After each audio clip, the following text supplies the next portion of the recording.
শুনেন ছোট ভাই, আমার একটা ব্যক্তিগত প্রত্যাশা আছে। সম্মানিত করলে সম্মানিত হয়। এই জিনিসটা মানতে হবে। গতকাল 15 তারিখ দিনগত রাতে আমাদের বিশেষ অভিযান ছিল, দিনাজপুর পুলিশের বিশেষ অভিযান ছিল। যারা বিভিন্ন মামলার আসামি এবং সমাজে অশান্তি সৃষ্টিকারী এদের গ্রেপ্তারের অভিযান ছিল। সেই অভিযানে আমরা 71 জনকে গ্রেপ্তার করি। বিভিন্ন থানা থেকে 70 জন, আমাদের দিনাজপুর থানা 13টি থানা, দিনাজপুর জেলা 13টি থানার মধ্যে আমরা 70 জনকে গ্রেপ্তার করি বিভিন্ন মামলায়। এর মধ্যে আপনারা ইতিমধ্যে জেনেছেন যে গাইবান্ধার কয়েকটি মামলার আসামি, গাইবান্ধা সদর আসন যেটা গাইবান্ধা 2, ওই আসনের সর্বশেষ নির্বাচিত এমপি সারোয়ার কবির, উনি উপজেলা চেয়ারম্যানও ছিলেন। উনি গাইবান্ধা জেলা আওয়ামী লীগের সাংগঠনিক সম্পাদক।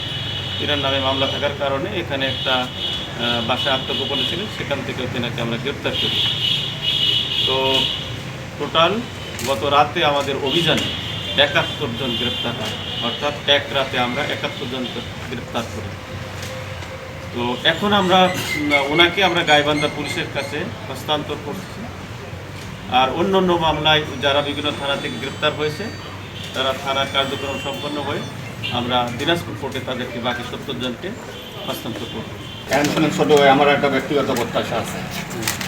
আমাদের আপনারা দেখেছেন, মিডিয়াও দেখেছেন যে আমাদের মাননীয় সংসদ সদস্য বা আরও যারা আদার্স যারা মাননীয় মন্ত্রী মহোদয় যখন কোর্টে তোলে, ঢাকা যখন আদালতে তোলে, ওনাদেরকে প্রথম হ্যান্ডকাপ লাগানো হয়েছিল।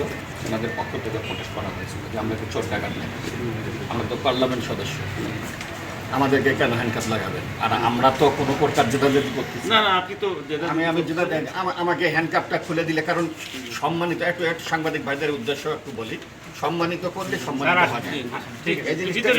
এই জিনিসটা মানতে হবে। বিগত সময় তো তাদেরকে তো করা হয়েছিল, গান্ডা বেরি পর্যন্ত লাগাইছে। এখন অস্বাভাবিক কিছু না।